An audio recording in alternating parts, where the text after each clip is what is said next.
बांग्लादेश बताइए, हमारे हिंदू भाइयों पर जुल्म हो रहा है और आप बांग्लादेश के प्रधानमंत्री को आप शरण दिए हुए हैं। बांग्लादेश के अडानी जो बिजली बेच रहा है बांग्लादेश में, कि अब की बात 400 पार अगर हो गया होता तो ये लोग भारत के संविधान को बदल देते। धर्म के लोग हों, गुरु नानक धर्म के लोग हों या फिर मुस्लिम धर्म के लोग हों, किसी देवी देवता के नाम पर कोई योजना का नाम नहीं रखा जा सकता है। ऐसा ऐसा बताइए, हमें विकास चाहिए, हमें काम चाहिए, आपको काम देना होगा। आपको आप नहीं बांट सकते देश को।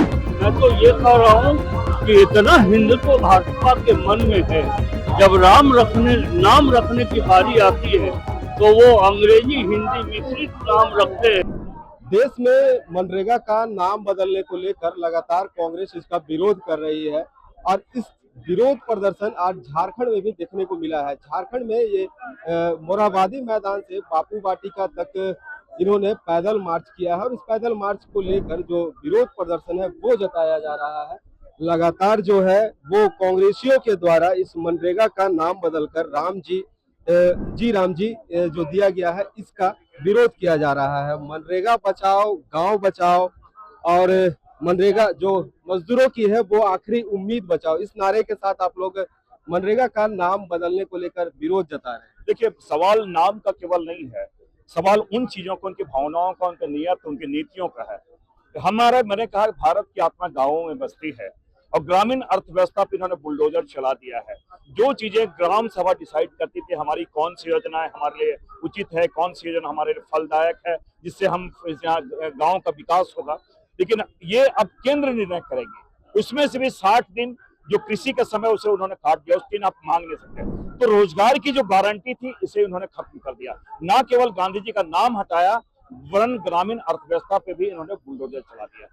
गांव जो ग्रामीण जो आप लोग बोल रहे हैं कि गारंटी तो ये लोग कह रहे हैं कि 100 दिन है, 100 से बढ़ा के 125 दिन कर रहे हैं। मैं समझता ना 9 मन तेल होगा ना राधा नाचेगी। आपने कानून या रोजगार की गारंटी देने तो 125 दिन आप कहां से दोगे? इसलिए हमने कहा कि ये सरकार गांधी जी के साथ साथ श्रमिकों के जो अधिकार थे, रोजगार के अधिकार थे, उस पर उन्होंने बुलडोजर चलाया है। और जो 60-40 का है इसे कैसे देख रहे हैं? ये एक तरह से राज्य को पहले ये योजना, मैंने कहा केवल योजनाएं नहीं थी, भारत के लोगों के विकास की, ग्रामीण विकास की एक अवधारणा थी और इसलिए हमने 100%, हमारी सरकार ने 100% उनके श्रमिकों के वो पूरे पैसे हम देते थे। अब 40% वो राज्यों को देना होगा, अतिरिक्त भार वो डाल रहे हैं। इसलिए हमने कहा कि उन्होंने बुलडोजर चलाए हैं, पूरी नीतियों पे बुलडोजर का नीति उन्होंने कहा है कि इस पे जो नियम है, जो पहले जो घपले हो रहे थे, घोटाले हो रहे थे, उसको देखते हुए इसमें बदलाव किया गया। आप उसमें कुछ नई चीजें लाते हैं ना,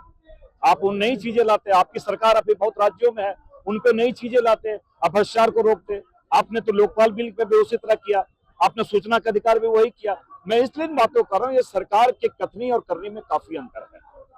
जी बिल्कुल, ये थे सांसद सुखदेव भगत जी, जिन्होंने सरकार पर सीधे तौर पर कटाक्ष किया है। वहीं अगर मंत्री जो झारखंड सरकार के मंत्री है, इन मंत्रियों की अगर बात सुने तो मंत्री भी कुछ इसी तरह के कटाक्ष करते हुए नजर आ रहे हैं। भारत के संविधान में देवी देवताओं के नाम पर, चाहे वो ईसाई समाज के लोग हों, धर्म के लोग हों, गुरु नानक धर्म के लोग हों या फिर मुस्लिम धर्म के लोग हों, किसी देवी देवता के नाम पर कोई योजना का नाम नहीं रखा जा सकता है। इन्होंने बहुत ही सुनियोजित तरीके से ऐसा नाम ढूंढा है जिसमें प्रतीक के रूप में जी राम जी प्रतिबिंबित हों।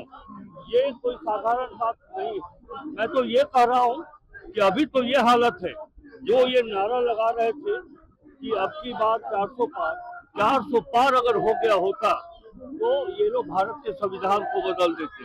ये मनरेगा महिलाओं के, मजदूरों के विरुद्ध में है और जो पैसे की आवश्यकता होगी, मैंने अभी बताया कि 3.5 लाख करोड़ आवश्यकता होगी भारत सरकार को 125 दिन जो रजिस्टर्ड हमारे मजदूर है उनको देने में, और बजट ही उनका 80,000 करोड़ रुपए का है। तो ये तो राष्ट्र को छल रहे हैं। तो माना जाए देश में राम राज्य नहीं बल्कि फिर से हिटलर शाही हावी है। ये हिटलर शाही है, जैसा वो चाह रहे हैं वैसा कर रहे हैं।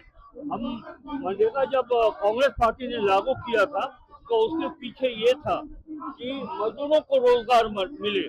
मशीनों से आप कोई काम नहीं कर सकते, लेकिन इन्होंने जो व्यवस्था की है वो मैनुअल नहीं करके मशीनरी से भी आप काम कर सकते हैं, तो मजदूरों को तो रोजगार मिलेगा नहीं। इसलिए और झारखंड राज्य की बात करें तो 14,000 करोड़ रुपया प्रति वर्ष अतिरिक्त बोझ झारखंड के ऊपर पड़ने वाला है। अब क्या होगा? राजनीति अब काट नहीं चला तो आप कहीं ना कहीं फिर से राजनीति के नाम पर राजनीति बस ये हिंदूवाद, हिंदू राष्ट्र, मैं तो ये कह रहा हूँ कि इतना हिंदुत्व भाजपा के मन में है, जब नाम रखने की बारी आती है तो वो अंग्रेजी हिंदी मिश्रित नाम रखते हैं। आपने पढ़ा है बिल, अध्याय पढ़ा है? बिल्कुल ऐसे 125 दिन केवल ये सगुफा है, ये लोग छोड़ के, ताकि दिमाग डाइवर्ट हो जाए। तो मैंने कहा कि एक रोज का रोना हो तो रो लो, रोज रोज रोने के लिए आंसू हम कहाँ से लाएंगे बताइए आप? ऐसा ऐसा बताइए, हमें विकास चाहिए, हमें काम चाहिए, आपको काम देना होगा। आपको आप नहीं बांट सकते देश को। आप बांग्लादेश बताइए, हमारे हिंदू भाइयों पर जुल्म हो रहा है और आप बांग्लादेश के प्रधानमंत्री को आप शरण दिए हुए हैं। बांग्लादेश के अडानी जो बिजली बेच रहा है बांग्लादेश में, उसका विरोध होना चाहिए। और मैं देश के प्रधानमंत्री को कहूंगा, बांग्लादेश पर अटैक कीजिए, हमारे हिंदू भाइयों को वापस लाइए। आप नहीं हो सकता तो बोलिए नहीं हो सकता है, हम लोग जाएंगे बांग्लादेश। सर 60-40 का सर हिसाब है। आप लोग 6 सालों से सत्ता में हैं, लेकिन फिर भी बार बार कहते हैं कि गरीब स्टेट में हम लोग कहाँ से पैसा लाएंगे। सरकार तो 6 साल से सत्ता में है, आप लोग लगातार दूसरी बार चुनकर आए हैं, फिर भी अर्थव्यवस्था क्यों इतनी कमजोर है? 20 साल भाजपा राज की, कोई स्रोत नहीं दिया इन लोगों ने कमाने का। लूट खसोट, बालू गिट्टी, सारा कानून बताइए सब भाजपा ने लूट लिया। हमारे मुख्यमंत्री, लोकप्रिय मुख्यमंत्री आदरणीय हेमंत सोरेन जी के नेतृत्व में 6 सालों में हम लोगों ने काम किया है। आज आप देखिए स्वास्थ्य विभाग में अच्छा हुआ है, स्वास्थ्य विभाग, खाद्य आपूर्ति विभाग पूजी था, और भी हम लोगों ने लाने का काम किया। आज हर वर्ग को मजबूत कर रहे हैं। समय दीजिए, 20 साल का पाप समय लगेगा। तो आपने सुना कि जो सांसद है सुखदेव भगत और वहीं मंत्री जो है झारखंड सरकार के मंत्री राधाकृष्ण किशोर और इरफान अंसारी, इन्होंने साफ तौर पर जो मनरेगा का नाम बदलकर जी राम जी किया गया है इसका विरोध करते हुए नजर आ रहे हैं। और वहीं इन्होंने कहा कि अब जिस तरह मजदूरों की जो गारंटी थी, रोजगार की जो गारंटी थी, इस रोजगार का गारंटी का हनन हुआ है, खत्म किया जा रहा है। केंद्र सरकार लगातार मजदूरों की जो गारंटी है वो खत्म कर रही है। और वहीं दूसरी ओर इन्होंने कहा कि जो 60 दिन का रोजगार है, इस 60 दिन के रोजगार को खत्म किया जाएगा। मजदूर जिस समय जो खेती करते हैं, इस खेती के दौरान उनका 60 दिन का मजदूरी उनको नहीं दिया जाएगा। तो तमाम चीजों को लेकर कांग्रेस लगातार विरोध प्रदर्शन कर रही है और इसका विरोध प्रदर्शन जब तक यह मनरेगा का नाम नहीं बदला जाएगा तब तक यह विरोध प्रदर्शन लगातार ये करते रहेंगे। जिस तरह जो कानून था किसानों को लेकर, किसानों का कानून अंततः जो सरकार को झुकना पड़ा है, वहीं इन्होंने कहा कि इस बिल को भी लेकर सरकार को अंततः झुकना पड़ेगा। रांची से HNN के लिए जयंत कुमार। अगर आपको हमारा ये वीडियो अच्छा लगा तो इसे लाइक करें, शेयर करें और हाँ, सब्सक्राइब करना ना भूलें।